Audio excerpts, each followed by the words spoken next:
Hello बच्चों, let us start with the given question. The question says why the seed plants are most successful of all the land plants. तो question हमसे पूछ रहा है कि जो सीड प्लांट्स होते हैं वो सबसे ज़्यादा सक्सेसफुल क्यों होते हैं सारे लैंड प्लांट्स में से. फर्स्ट ऑफ ऑल इस क्वेश्चन को सॉल्व करने के लिए आपको ये पता होना चाहिए कि सीड प्लांट्स क्या होते हैं.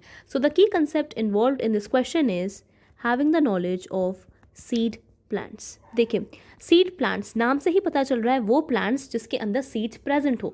और सीड्स कौन से प्लांट में प्रेजेंट होते हैं? हमारे जिम्नोस्पर्म्स और एंजियोस्पर्म्स, क्योंकि उसके अंदर ओव्यूल के बाद अंदर जब फर्टिलाइजेशन हो जाती है तो ओव्यूल हमारा चेंज हो जाता है सीड में. तो जिम्नोस्पर्म्स और एंजियोस्पर्म्स के अंदर हमारे सीडेड प्लांट्स होते हैं, सीड प्रेजेंट होता है. So let us right they have presence of seed.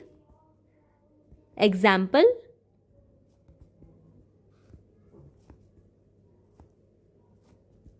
gymnosperms and angiosperms. तो क्वेश्चन है कि सीड प्लांट्स ज़्यादा सक्सेसफुल क्यों होते हैं. देखिए, जो सीड प्लांट्स होते हैं वो सबसे ज़्यादा सक्सेसफुल इसलिए होते हैं क्योंकि इनको पानी की एक एक्सटर्नल सप्लाई नहीं चाहिए होती फर्टिलाइजेशन के लिए. इसका क्या मतलब है? हमें पता है जो ब्रायोफाइट्स और टेरिडोफाइट्स होते हैं उनको फर्टिलाइजेशन के पानी की रिक्वायरमेंट होती है. इसका मतलब वो रहते लैंड पर हैं, वो फर्टिलाइजेशन के लिए, रिप्रोडक्शन के लिए दे नीड वाटर. तो वो पानी के ऊपर डिपेंडेंट है. लेकिन सीड प्लांट्स क्या होते हैं? सीड प्लांट्स हमारे पानी के ऊपर डिपेंडेंट नहीं होते. इनके पास एक एफिशिएंट मैकेनिज्म होता है due to the presence of vascular tissues like xylem and phloem. Land plants क्या होंगे? Bryophytes, pteridophytes, gymnosperms and angiosperms. उसमें से हमारे सीडेड कौन से होंगे? Gymno and angio. और नॉन सीडेड होंगे हमारे ब्रायो और टेरिडो. तभी हमारी ब्रायो और टेरिडो की जो पॉपुलेशन है वो सीमित है, लिमिटेड है. Why? Because of the presence of water needed as a external fertilisation agent. तो हम लिखते हैं सीड प्लांट सक्सेसफुल क्यों हैं. Let us write. So seed plants are successful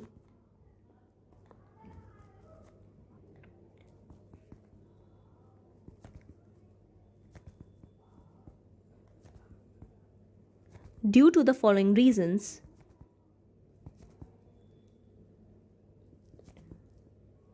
First, for fertilization, external supply of water is not needed.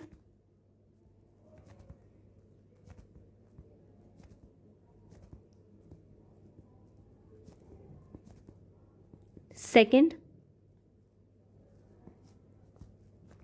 presence of vascular bundles.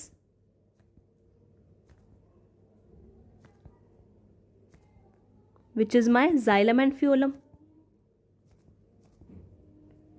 Third, presence of seed dispersal methods. यानी seed को disperse करने के लिए हमारे पास methods present हैं जिससे हम मदद कर सकते हैं कि हमारा जो सीड है वो लार्ज डिस्टेंस को ट्रैवल कर सके. और लार्ज डिस्टेंस ट्रैवल कर पाएगा, इसका मतलब हम ऑफस्प्रिंग बना पाएंगे दूर डिस्टेंस के लिए भी. हम एक जगह के लिए लिमिटेड नहीं रह जाएंगे. So presence of seed dispersal methods. So ये सबसे इंपॉर्टेंट रीजंस हैं जो हमें बताते हैं कि सीड प्लांट्स हमारे सबसे ज़्यादा सक्सेसफुल कैसे हैं of all the land plants. Land plants जो हमने क्या बोले थे? ब्रायो, टेरिडो, gymno plus angio. So, hope you understood the question well. All the best.